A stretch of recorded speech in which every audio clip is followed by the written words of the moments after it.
People like you don't get private lounge access."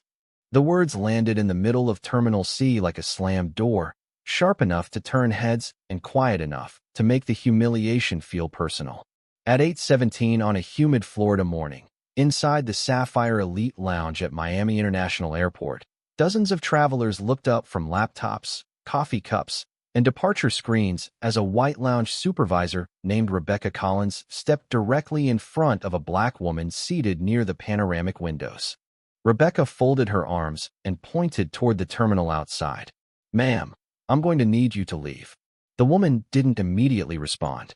Naomi Carter, 44 years old, sat calmly with one hand resting on a leather carry-on and the other wrapped around a paper coffee cup. She wore dark jeans, white sneakers, and a navy zip-up jacket. No designer logos. No jewelry meant to impress strangers. No entourage. Nothing about her appearance matched the image Rebecca had already constructed in her mind. The lounge itself was polished and quiet. Marble floors reflected the morning light. Aircraft rolled across distant taxiways beyond the glass. Soft jazz drifted through hidden speakers. Yet in a matter of seconds, the atmosphere changed. It no longer felt like a luxury lounge. It felt like a stage. Rebecca took another step forward. "Did you hear me?" she asked. "This area is reserved for premium travelers." Naomi slowly lifted her eyes. Her expression remained composed. "I heard you." Rebecca gave a tight smile. "Then you understand." Around them, passengers exchanged glances. A businessman in a tailored gray suit lowered his tablet. A family near the buffet stopped talking. An elderly woman looked over the rim of her reading glasses. Everyone sensed the same thing. Something wasn't right. Naomi glanced around the room before returning her attention to Rebecca. "What exactly is the issue?" Rebecca's smile disappeared. "The issue is that people try to enter restricted lounges all the time. We verify access. We maintain standards." The last two words lingered in the air longer than they should have. Naomi studied her for a moment. Years of boardrooms, negotiations, acquisitions, and public scrutiny had taught her how to recognize certain tones. This was one she knew well. The tone arrived before the accusation, before the assumption, before the humiliation. It always did. Rebecca extended her hand. "Your lounge credentials." Naomi calmly handed over her digital access pass. Rebecca barely looked at it before shaking her head. "There's obviously been some kind of mistake." A few seats away, a man chuckled under his breath. Another passenger smirked. Naomi remained seated. The stillness of her posture only seemed to irritate Rebecca further. "Ma'am," Rebecca said more loudly now, making sure nearby travelers could hear. "I'm asking you one final time to leave the lounge voluntarily." Outside the glass wall, jets continued moving across the airfield beneath the bright Florida sun. Inside, every eye seemed fixed on Naomi Carter. She placed her coffee down carefully, as if protecting the last piece of normalcy left in the room. Then she looked up and asked a simple question. "Are you absolutely certain you want me to leave?" For the first time, a flicker of annoyance crossed Rebecca's face. "Yes," she said. "I'm absolutely certain." Rebecca expected resistance, excuses, maybe embarrassment. Instead, Naomi Carter simply stood, lifted her carry-on from beside her chair, and looked around the lounge one more time. The room had grown unusually quiet. Conversations had faded. Keyboards stopped clicking. Even the espresso machine behind the refreshment counter seemed louder than before. Naomi adjusted the strap on her bag and gave a small nod. "Then I will leave," she said. Rebecca appeared almost surprised by how easily the woman complied. "Good," she replied. "That will save everyone unnecessary complications." Naomi did not answer. She walked toward the exit at an unhurried pace, her white sneakers crossing the polished marble floor while dozens of eyes followed her. To most people in the room, she looked like someone who had just lost an argument. What they could not see was that Naomi had never come to the airport expecting comfort. She had come looking for answers. For nearly 6 months, complaints had been arriving at corporate headquarters from frequent travelers. Some described inconsistent treatment. Others described being questioned, challenged, or denied access despite holding valid credentials. The reports were vague enough to ignore individually. Together, they formed a pattern. Naomi believed patterns mattered. That was why she was traveling alone. No executive assistant. No driver. No security detail. No announcement of her arrival. She wanted to see what happened when nobody thought anyone important was watching. As she approached the glass doors leading back into the terminal, she slipped her phone from her jacket pocket and glanced at the screen. Several missed updates waited silently. A flight operations message, a maintenance confirmation, a weather report. She ignored them all. Beyond the lounge entrance, the terminal buzzed with the familiar rhythm of modern travel. Rolling suitcases clicked across tile floors. Departure boards flickered with gate changes and boarding times. Families hurried past with backpacks and coffee cups. Naomi stepped into the flow of passengers and became almost invisible. Behind her, Rebecca watched with a satisfied expression. The problem, as far as she was concerned, had been handled. But less than a mile away on the airfield, another conversation was unfolding. Inside a sleek Gulfstream G700 positioned on a designated holding area near Runway 4, Captain Daniel Mercer checked the clock for the third time in 10 minutes. He frowned. "Any update from Ms. Carter?" he asked. The first officer shook his head. "None yet." Daniel glanced through the cockpit windows toward the shimmering Florida runway. Ground crews continued their work. Service vehicles moved between aircraft. Everything was ready. Fuel complete. Flight plan approved. Passengers accounted for. Everything except the one person the flight could not leave without. "That is unusual," Daniel muttered. Back inside the terminal, Naomi settled into a chair near a departure gate and quietly opened her phone. Her expression remained calm, but her eyes revealed something else. She was thinking, watching, measuring. The lounge incident was no longer a misunderstanding. It was evidence. And somewhere behind the glass walls of the Sapphire Elite Lounge, people were still making assumptions about a woman they believed had already disappeared from their day. 10 minutes after Naomi left the lounge, Rebecca Collins felt completely in control. She moved behind the reception counter with the confidence of someone who believed she had protected standards rather than violated them. A few travelers returned to their conversations. Others resumed typing on laptops. The tension seemed to fade, but only on the surface. Beneath it, something lingered. Near a workstation tucked beside the lounge entrance, a young employee named Ethan Brooks reviewed access records from the morning arrivals. 27 years old and only 8 months into the job, Ethan had developed a habit that sometimes irritated supervisors. He paid attention. As he scanned the system, one entry caught his eye. He frowned and refreshed the screen. Then he checked again. The same result appeared. Executive Aviation Priority Clearance. Ethan sat up straighter. That level of authorization was unusual. He clicked deeper into the record. The name attached to the access credential made him pause. Naomi Carter. He knew he had heard it somewhere before. Not from the lounge.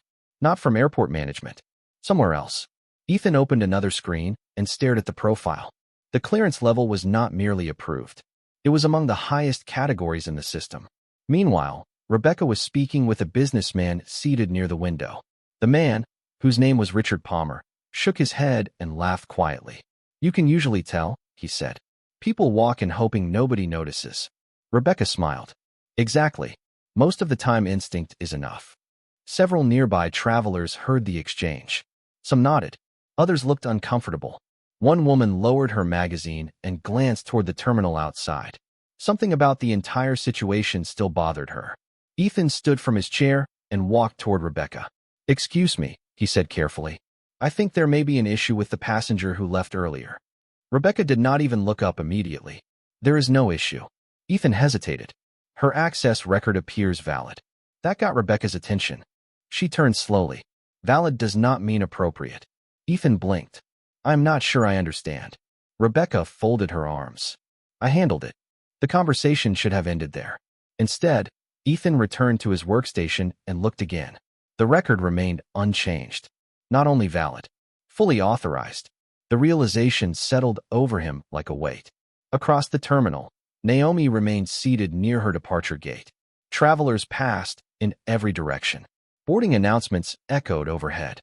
She appeared relaxed, but her attention moved constantly. Every few minutes, she glanced at her phone. Messages continued arriving. Operations updates. Flight status confirmations. Questions from staff waiting elsewhere. She ignored most of them. Back on the airfield, Captain Daniel Mercer checked the clock again.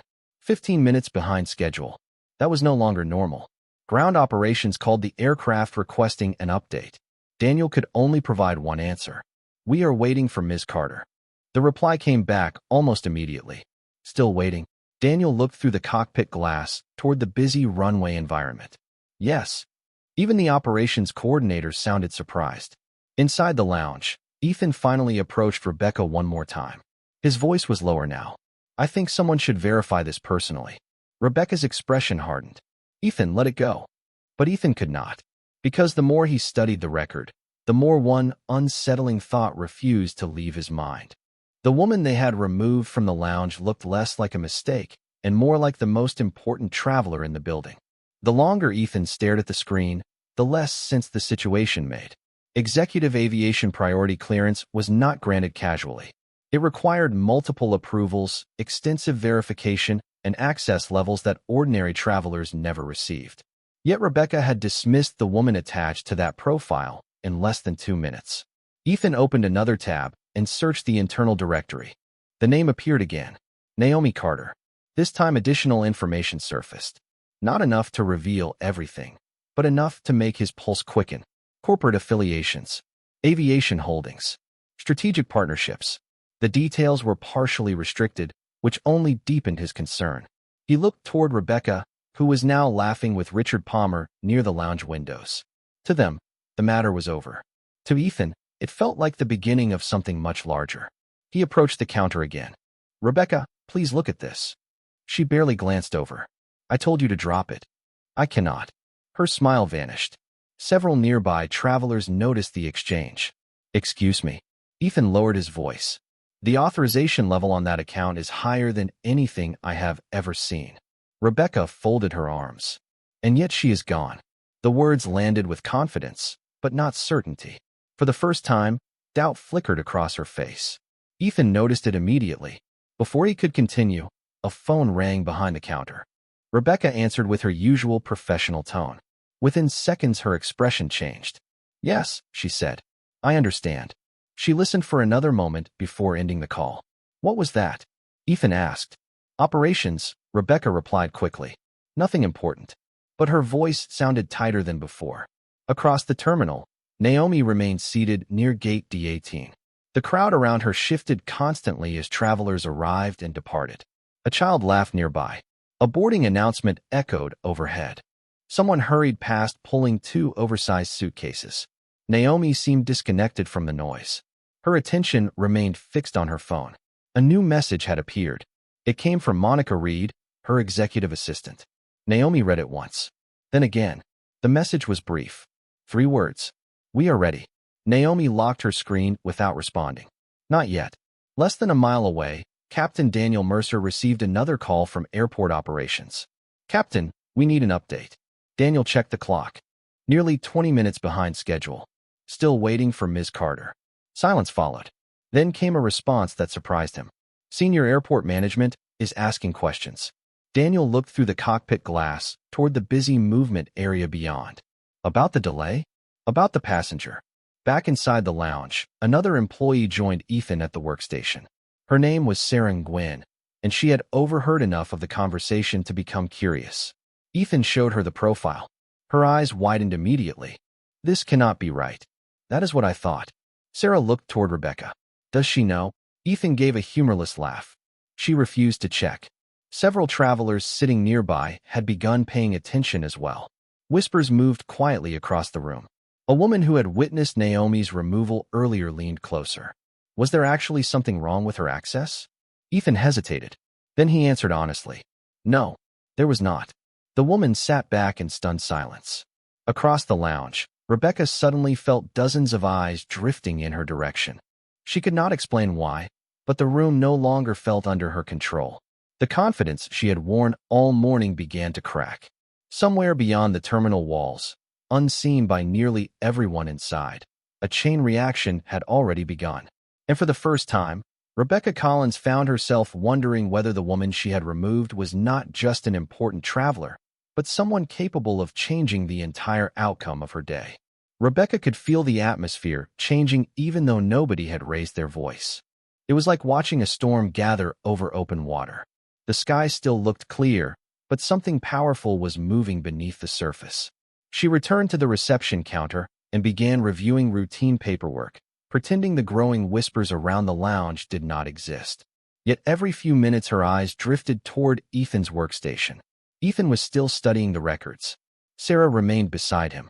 Neither looked convinced by her explanations. Across the terminal, Naomi Carter sat quietly near the gate windows overlooking the airfield.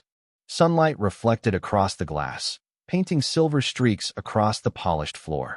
Aircraft moved steadily beyond the terminal, arriving and departing according to schedules measured down to the minute. Naomi watched them without expression. To anyone passing by, she appeared to be an ordinary traveler waiting for a flight. But inside her mind, an older memory had begun to surface. 22 years earlier, Naomi had stood inside another airport hundreds of miles away. She was 22 years old then, carrying a scholarship, a business degree, and dreams larger than her bank account. She remembered wearing her best blazer because she wanted to look professional. She remembered the excitement of her first major business conference. Most of all, she remembered being stopped at a premium boarding area after presenting a valid ticket. The employee had examined her documents 3 separate times. Then a supervisor arrived. Then another. Nobody accused her directly. They did not need to. Their expressions said enough. She still remembered the embarrassment of standing there while other passengers walked past without questions.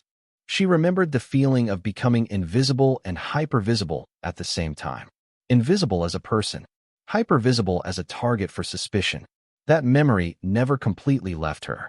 It followed her through boardrooms, acquisitions, and years of building one of the most successful aviation companies in the country. And now, sitting in one of the busiest airports in America, she felt the same familiar pattern unfolding again. Her phone vibrated softly. Monica Reed. Naomi answered. How much longer? Monica asked. Not much. The reports are already coming in. Naomi glanced toward the lounge entrance in the distance. Good. Monica paused. Do you want us to intervene? Naomi's answer came immediately. No, not yet. Back inside the lounge, another call arrived from airport operations. This time Rebecca answered with less confidence. Yes, she said. Her posture stiffened as she listened. No, she is not here anymore. A longer silence followed. Several travelers nearby watched her expression change. When the call ended, Rebecca stared at the screen for several seconds before placing the phone down. Ethan noticed. What did they want? Rebecca forced a smile. Nothing that concerns you. But the answer convinced nobody. Even Richard Palmer appeared less certain now. Across the room, a woman who had witnessed everything earlier quietly shook her head. You should have listened to him, she said, glancing toward Ethan. Rebecca pretended not to hear.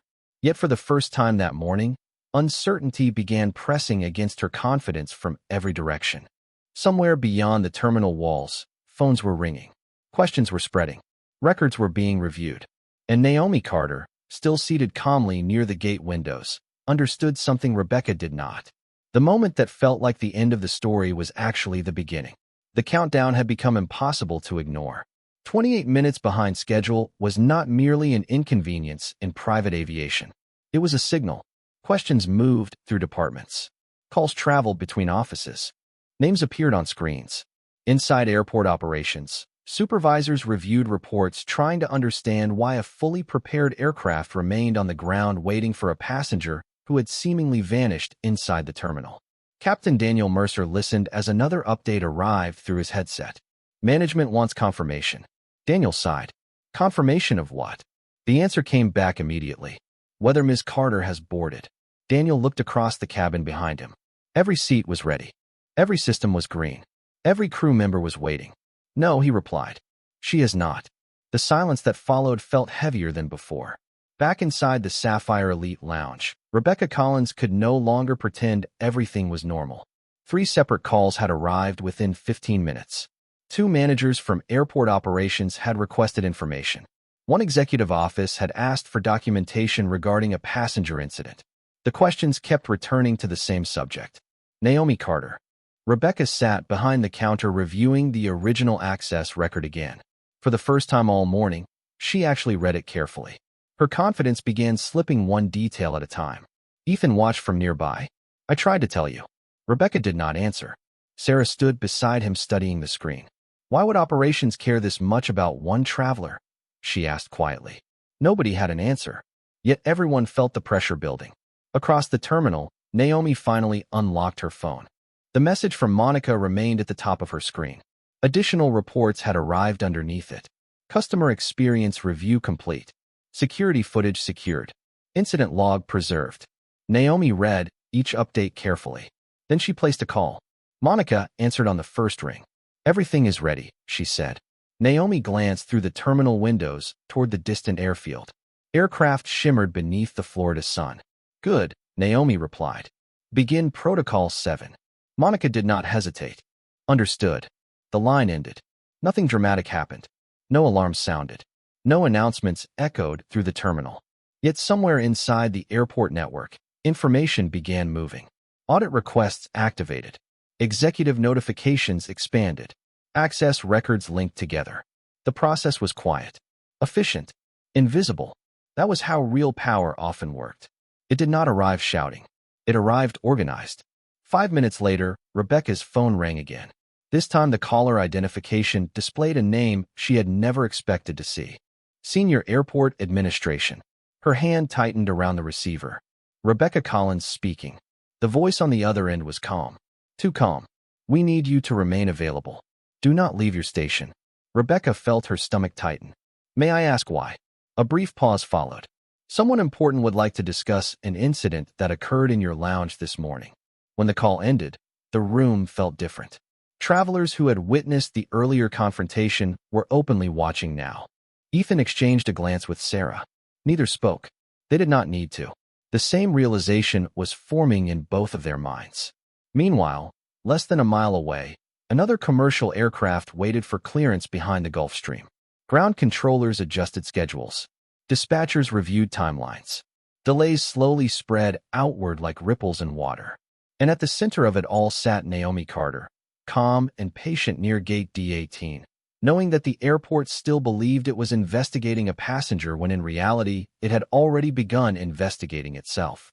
At 8:49 that morning, the first person to find Naomi Carter was not a manager, not a supervisor, and not a member of airport security. It was Ethan Brooks. After nearly half an hour of unanswered questions, he finally left the lounge and walked through the terminal carrying a tablet filled with records that no longer made sense. He spotted Naomi near the gate windows overlooking the airfield. She sat exactly where she had been before, calm, composed, and seemingly untouched by the chaos spreading through the airport behind her. Ethan approached carefully. Miss Carter. Naomi looked up. Yes. Ethan hesitated. I think there has been a mistake. Naomi studied him for a moment before offering a faint smile. You are the first person today to say that. Ethan glanced down at the tablet. Your credentials are valid. More than valid, actually. Naomi remained silent. Ethan continued. I tried explaining that to my supervisor. And? Naomi asked. She did not want to hear it. Naomi nodded as though the answer confirmed something she already knew. Before Ethan could continue, Naomi's phone rang. The display showed a direct operations line. She answered immediately. The voice on the other end belonged to Captain Daniel Mercer. Good morning, Miss Carter. We are still awaiting your arrival. Ethan's eyes widened. Naomi glanced toward the airfield. How long have you been holding? 34 minutes. Even through the phone, the concern was obvious. Naomi asked one simple question. Why is my aircraft still waiting on the ground? Several travelers sitting nearby looked up. Ethan froze. Daniel answered carefully. Because nobody authorized departure without you, ma'am. Naomi thanked him and ended the call. Silence settled over the gate area. Ethan stared at her. For several seconds he could not find words. Naomi finally looked at him and said, You seem surprised. Ethan swallowed hard. Your aircraft? Naomi stood slowly. Sunlight reflected across the glass behind her. Beyond the terminal windows, a sleek Gulf Stream waited in the distance like a silent piece of evidence. Yes, she replied. At almost the exact same moment, back inside the lounge, Rebecca received another call. This time the voice on the line was not calm. Where is Naomi Carter? The executive demanded. Rebecca felt her pulse jump. I am sorry, who? The response came instantly. Naomi Carter, Chief Executive Officer of Carter Aviation Holdings. The word struck harder than any accusation. Rebecca's face drained of color. Around her, Ethan's workstation remained open. Sarah was still staring at the authorization records. Several travelers watched openly now. Nobody needed further explanation. The pieces were falling into place. Across the terminal, Ethan looked from Naomi to the aircraft outside and back again. Everything suddenly made sense. The clearance level, the executive notifications, the operational delays, the urgency. Naomi lifted her carry-on. Her voice remained steady. Your supervisor removed me from a lounge my company helps fund through one of the largest aviation partnerships in this airport. Ethan could not respond. Naomi continued, but that is not the real problem. Her gaze moved toward the terminal behind them. The real problem is how easily people decide who belongs and who does not. For the first time all morning, the truth stood fully exposed. The woman they had treated like an inconvenience was not simply a passenger. She was the reason half the airport was now scrambling for answers. The collapse began quietly.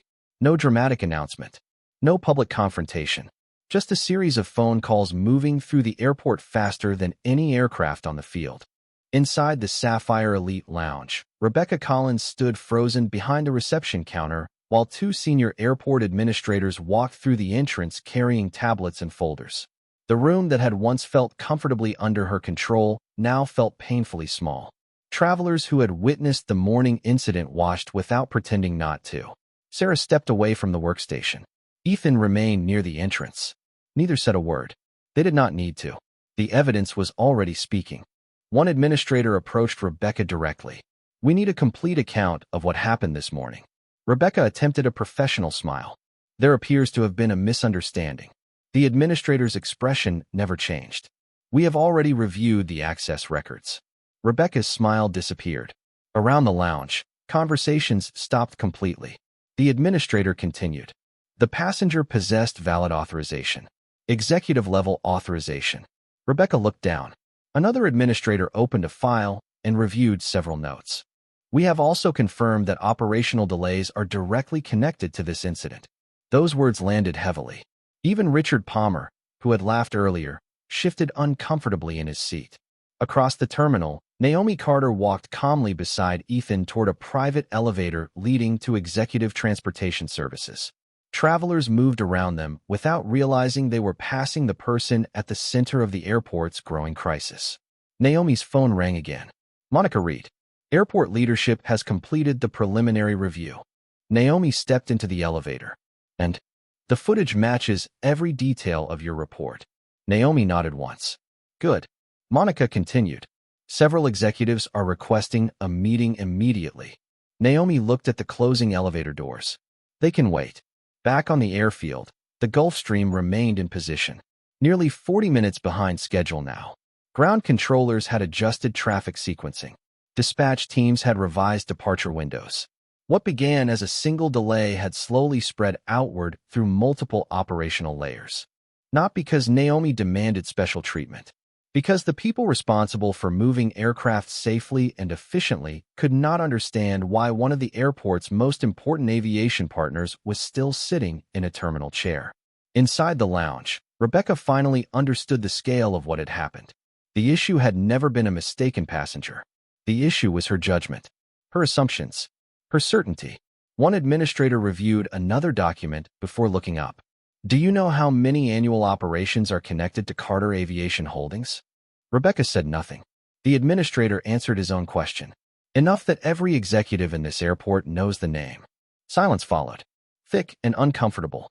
The travelers who had witnessed Naomi's removal earlier exchanged glances. Several looked embarrassed on Rebecca's behalf. Others simply looked disappointed. Ethan lowered his eyes. He had tried to stop it, not because he knew who Naomi was, because he knew she deserved to be treated fairly. That difference suddenly mattered more than ever. Moments later, an airport vehicle arrived beneath the private terminal entrance. Naomi stepped out of the elevator and walked toward it without hurry. Employees along the corridor greeted her respectfully. Some recognized her immediately. Others recognized only the reaction she inspired. As she entered the vehicle, she glanced once toward the terminal building behind her. Somewhere inside, people were still trying to explain how such an obvious mistake had happened. But Naomi already knew the answer. The problem had never been missing information. The information had been there from the beginning. What was missing was the willingness to see it. The private vehicle rolled across the restricted access roadway, and stopped beside the waiting Gulfstream. Morning sunlight reflected across the aircraft's polished surface as ground crews stepped aside. Captain Daniel Mercer stood at the bottom of the stairs ready to welcome Naomi aboard. Yet before she took a single step forward, another convoy approached from the terminal. Airport executives, senior administrators, department heads, people who rarely left conference rooms were suddenly crossing the airfield in person. Naomi turned calmly as the vehicle stopped. The airport director stepped out first. His expression carried the weight of a morning that had unraveled far beyond anyone's expectations. "Ms. Carter," he said, "I owe you an apology." Naomi listened without interrupting. Behind him stood several leaders from operations, customer experience, and executive services. Every one of them knew exactly why they were there. The director continued, "What happened this morning does not reflect the standards we claim to uphold." Naomi looked toward the terminal building in the distance. From here it appeared smaller, less intimidating, just another structure built by people and maintained by choices. "Standards are easy to write," she said quietly. "The difficult part is living by them." No one disagreed. The director nodded slowly. "The incident has already been reviewed. Corrective actions are underway." Naomi knew what that meant. Reports, audits, retraining, personnel reviews, policies rewritten, meetings scheduled for weeks. Yet none of that interested her as much as a different question. Did anyone ask why it happened? The group fell silent.